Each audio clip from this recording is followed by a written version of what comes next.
Copacabana, isso não é na praia não, certo? Nenhuma das duas é na praia, tá? São avenidas atrás. Isso aqui é a Avenida das Américas, na Barra da Tijuca, ambas no Rio de Janeiro. Então veja, aqui você tem prédios baixos encostados um no outro. 8 pavimentos, 10 pavimentos. Aqui prédios de 20, 22 afastados. Entendeu? Então nem sempre a altura significa ruim, não, nem sempre. Desde que seja bem afastado do outro, né? Agora, na praia tem um problema particular, que foi inclusive colocado nas audiências temáticas. O sombreamento, né? A sombra dos prédios na praia. Repare aqui, ó. Isso aqui é Recife. Boa viagem. Claro, alguém pode pensar assim, não, mas acontece que Recife, o problema é isso aqui, ó. Olha a faixa de areia. Praticamente não tem mais, né? Aí você diz, não, Aracaju não tem esse problema, porque nossa faixa de areia é enorme, ó. Mas nem sempre foi assim, né? Hoje é assim. Veja aqui, ó. Mas olha como ele era. Cadê a areia? Entendeu? Então, a gente não garante que nossa faixa de areia vai permanecer grande por muitos anos. Não sabemos o que vai acontecer. Então, tem que se tomar cuidado com isso. Taxa de ocupação. Aqui é o seguinte, ó. Independente do número de pavimentos, quanto do meu terreno está sendo coberto? Não. Na verdade, tinha até 16 pavimentos na proposta original e no Condurb essa proposta caiu. Foi colocada uma outra que venceu, então não tem. Não, nem para a praia. Nenhum. Não tem mais limitação. Foi retirado. Isso, isso. Bom, então, taxa de ocupação. A ideia das audiências é essa, né? Taxa de ocupação. Quanto do terreno está sendo ocupado? Não interessa se é com 2, 3, 4, 10 pavimentos. Entendeu? Aqui uma figurinha que mostra. Ó. Aqui é meu terreno, aqui eu ocupei 40%. Aqui um pouco mais, até 85%. Então, essa taxa também caiu um pouco. Tá? Antes era 90% na cidade toda, na legislação atual, né? E vai cair para 85% ou 40%. 40% na zona de expansão. Então, há um pequeno ganho ali. Ele vai ter que deixar um pouco mais de terreno livre, vamos dizer assim. Certo? Agora aqui, ó. Taxa de permeabilidade. Não é possível pavimentar todo o meu terreno. Cimento, piso, concreto. Não, tem que deixar áreas para que a água de chuva infiltre. Brita, grama, terra, areia, ou esse tipo de pisos aqui, né? Pisos permeáveis. Certo? Então, parte do terreno tem que ter esse tipo de piso para que a água infiltre. E assim você evita grandes problemas de enchentes, pelo menos reduz o risco, né, de enchentes nas ruas. A taxa caiu também um pouquinho. Tá? Era 5, caiu não, aumentou. Isso é bom. E foi para 10 no centro e aqui nessa região. Na zona de expansão vai para 30. Então dobra a necessidade de se deixar essas áreas. Agora, não adianta a lei dizer isso e o cidadão cumpre a lei, aprova o projeto e logo depois pavimenta tudo. Aí não adianta, porque na prática a água de chuva vai para a rua e enche os canais, bueiros, galerias, etc. Então a ideia é criar uma cultura também nas pessoas para que preservem essas áreas de infiltração dentro dos lotes. Certo? Recuos. Quanto eu vou ter que me afastar dos prédios vizinhos? Ou da frente do meu lote? Isso também mudou. Existe um chamado recuo progressivo. A ideia básica é bem simples. Ó. Quanto mais alto o prédio, mais tenho que me afastar. Dos vizinhos, ou do próprio muro, ou da frente. Certo? Então tem uma fórmula aqui. Uma fórmula para calcular. Certo? Que está aqui colocada. Eu não coloquei a fórmula, coloquei o conceito. E aqui um exemplo. Tá? Conforme você aumenta a altura do prédio, você tem que recuar mais. Ó. Aqui era 5 metros, aqui 5,50, aqui 5,80, aqui 6 metros. Se for para uma avenida. Para a rua é 3 e vai crescendo também.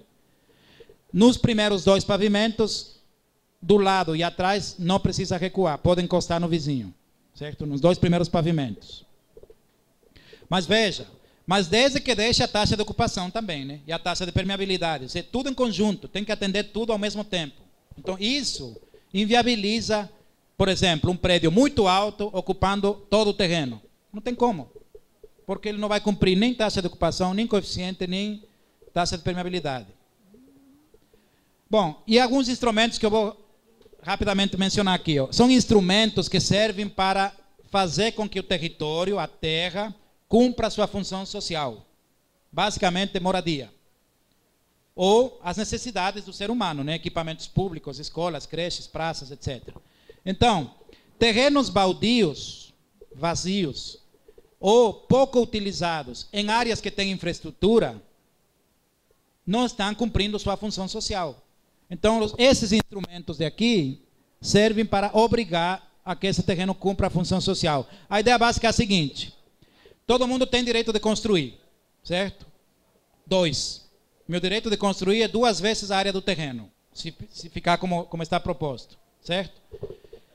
Agora eu tenho que usar esse direito. É um direito, mas também é um dever. Porque senão meu terreno ocupa um espaço, tem uma infraestrutura instalada e não está cumprindo sua função social. Então, a prefeitura deve notificar o proprietário que está subutilizando terrenos, terrenos grandes, tá, gente? Isso não se aplica a terrenos pequenos, não, tá? Que tem que usar. Se for um prédio abandonado, que tem que ocupar. E se for uma gleba, um grande terreno, que tem que dividir, lotear, certo? Por isso que é chamado parcelamento, edificação e utilização compulsórias. Eles são notificados e num prazo de 2 anos, ou 1, não sei se tem que olhar no plano, ele tem que usar. Se não, passa a pagar IPTU mais caro. Cada ano aumenta o IPTU desse terreno, desse edifício, certo? Até o 5º ano. Não ocupou, não edificou, não utilizou, a prefeitura toma, mas da forma correta, né? Desapropriando, pagando com títulos acho que da dívida pública, não sei, certo? O fato é que a prefeitura pode, o município, né, através da prefeitura, pode tomar e utilizar para habitação social ou para equipamentos públicos, certo? Então existem esses instrumentos do plano e o objetivo é fazer com que a terra, e não só a terra, mas os edifícios também cumpram sua função social. Bom, tem os usos incômodos, está no plano também. Incômodo é aquilo que o vizinho incomoda, o nome já diz, né? Ruído, poeira, certo? Esse tipo de incômodos são temporários, ocorrem algumas horas do dia, mas atrapalham a nossa vida, né? Então, tem normas para isso. Alguns usos são proibidos em algumas ruas e outros são permitidos, mas tem que se adequar. Ele tem que se adequar. Quem gera o incômodo, mesmo que o morador, o vizinho, chegue depois, certo? Se alguém tem uma marmoraria, aí gera muita poeira, aí depois alguém constrói prédios ou casas ao redor. Não tem problema. Quem gera o uso incômodo não é a casa. Residência não é uso incômodo. É a marmoraria. Então ele vai ter que se adequar, vai ter que isolar acusticamente e evitar essas poeiras, essa poeira que atrapalha os vizinhos, certo? É basicamente essa a ideia. E os de impacto, esse já é mais grave, porque o equipamento de impacto já é um dano permanente, uma coisa mais forte, certo? Por exemplo, uma ponte tem impacto, porque ela ocupa parte de mangue, passa por cima de um rio, tem um impacto da paisagem. Agora, não é que o impacto é proibido, o impacto é permitido desde que seja compensado. Para isso existem medidas compensatórias e mitigatórias. Quem diz isso é um estudo chamado Estudo de Impacto de Vizinhança. Então, nos empreendimentos de impacto, que são todos esses de aqui, se exige esse estudo. Tá? Aqui tem uma questão que eu deixei como conflito, porque tem que se definir. O plano diz que todos os equipamentos de impacto deverão apresentar, menos os residenciais, tem que apresentar o estudo. Já o código diz que todos. Então tem que se decidir, né, se os residenciais devem ou não apresentar. Residenciais grandes, acima de 250 unidades. As vias aumentam a sua largura em relação à legislação atual. Há um pequeno ganho também nessas larguras de vias, podem ver aqui a comparação, certo? Está na cartilha. E aqui eu trouxe as vias previstas para essa região, certo? Para essa região. Aqui o Rio Poxim, para que se situem aqui, ó. Esse aqui é o Rio Poxim. Então, rapidamente eu vou passar aqui, ó. Esse aqui é o sistema viário daquela região atrás da Pio X, que já tem ocupação. Ali está prevista, desde o plano atual, uma via que liga diretamente o Sebrae, a José Olino Neto, ali no Sebrae, direto até a Marechal Rondon, lá perto do Maria Vitória, não sei o nome daquele conjunto, certo? Que segue para o CREA. Então a ideia é que a pessoa que está aqui não tenha que ir lá no Marechal Rondon, fazer o retorno e voltar. Ela iria direto e sairia lá, ou para o CREA ou para a Federal, certo? Então essa via está prevista desde o plano atual. Aqui algumas vias que de fato já estão sendo feitas por aquela ocupação. 2 vias de contenção do mangue no Rio Poxim, a cada lado, porque está provado que se você não coloca um obstáculo físico, o mangue fatalmente é aterrado. Então as pistas são o melhor obstáculo que existe, porque elas demarcam bem o que pode ser ocupado e o que deve ser preservado, certo? Além de servir como corredores de trânsito, né? Tem mais uma aqui, que é uma ligação por trás. Essa vista aqui vai se ligar com a linha vermelha, né? Que está prevista pelo Estado para vir lá do viaduto da saída da cidade. E aqui uma ligação do Santa Lúcia, por trás até a linha vermelha e até Orlando Dantas, certo? No outro lado do Rio Poxim. Aqui tem que ter cuidado porque essa área está cheia de pântanos, né? De áreas alagáveis. Essa região aqui. Tem a ponte do Rio Poxim, aliás, eu esqueci de passar. Ó. Aqui a ponte... o prolongamento da Avenida Augusto Franco, pela linha de trem, né? Paralela à linha de trem, até a gasoduto, com uma nova ponte no Rio Poxim. Isso aí já é um projeto antigo. A nova ponte que já está praticamente pronta, né, com a ligação para o Augusto Franco, e uma nova ponte prolongando a Tancredo Neves até a Coroa do Meio. Certo? Porque hoje, quem está na Coroa do Meio, na Atalaia, só tem 2 saídas. Ou pelo Rotary, pela Avenida Rotary, lá no terminal, né? Ou pela ponte do Rio Poxim, do Rio Mar, desculpe. Então, a gente sabe os problemas que ocorrem quando tem um show, um evento, um engarrafamento. Tem que se solucionar o problema de trânsito. Vai ter impacto? Vai. Tem que se mitigar. Então, a ideia não é não vamos construir nada. Não. É construir, mas de forma sustentável e com o menor impacto possível, né? Então, há essa previsão, aí vai depender das definições administrativas, né? Para quando vai ser feito esses estudos e essas obras. Bom, e para concluir, esses são temas que surgiram nas demandas, nas audiências temáticas, certo? Só para destacar uma aqui, ó. Mobilidade urbana. Você fala muito mobilidade. Tem gente que diz que o plano não contempla mobilidade. Não é verdade. O plano tem diretrizes. Por exemplo, o plano diz que tem que se estudar transporte fluvial, o hidroviário, fala das ciclovias, fala da acessibilidade, fala das calçadas, dos passeios, das larguras, etc. O que falta é um plano diretor de mobilidade, que o executivo tem que contratar, que tem que se adequar às diretrizes do plano diretor. E esse sim vai fazer estudos específicos de trânsito, largura de via, calçada, locais de acessibilidade, enfim. Entendeu? Porque é um estudo muito técnico, muito específico. O plano traz diretrizes mais gerais, certo? Sobre mobilidade. Tem a questão das vilas, que é importante considerar na habitação social, que hoje o plano não contempla, e algumas outras que surgiram. Pronto, para concluir, a recomendação de que os senhores tragam propostas, apresentem sugestões, reclamações, ideias. Essas propostas vão virar proposituras de emenda e vão ser discutidos e votados pelos vereadores lá em plenário, provavelmente no início do próximo exercício, né? Então é isso, gente. Eu queria me desculpar, eu vou ter que sair, que estou já atrasado para uma aula lá na UNIT, certo? Então era essa a minha participação. Obrigado.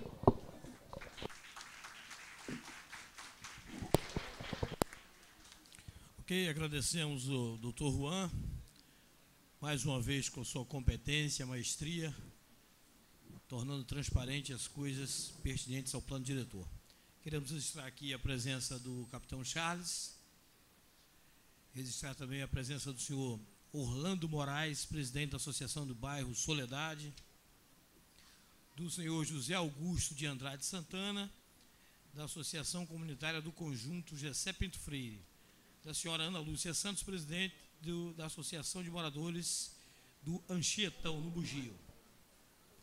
E citar também a presença do doutor Henrique Andrade, representando o PSOL, e do senhor Leonardo Dias, representando o PCB. Depois dessas considerações, nós queremos consultar com o Arley. Nós vamos ter o filme, Arley? Ok, então vamos apreciar um pouco do filme. Nós conhecemos bem, achamos que é interessante. Aqueles que vão ter a oportunidade de assisti-lo pela primeira vez, contemplem-o, transformando isso para a realidade de cada um de vocês. Muito bom dia, ouvintes do programa Sintonia da Cidade. Aqui quem está falando é Marcos Rodrigues, o seu companheiro de todas as manhãs, levando muita música e também muita informação até você. Sintonia da Cidade, o programa que com a sua participação debate temas que interessam a todos nós que moramos, estudamos, trabalhamos e vivemos o nosso dia a dia em algum lugar desse imenso Brasil. E o tema do programa de hoje é o Plano Diretor Participativo. E ligue para o programa Sintonia da Cidade pelo número 0800 30 25 e participe dessa discussão.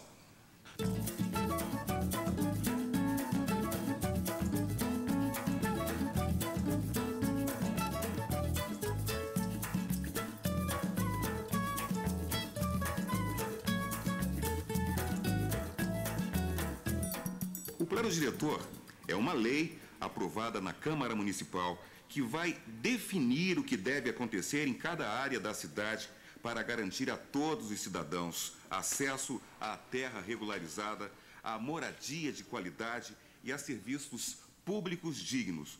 O Plano Diretor deve garantir que a propriedade cumpra a sua função social, isto é, que tenha um uso adequado às necessidades da cidade, independente de quem é o dono da terra.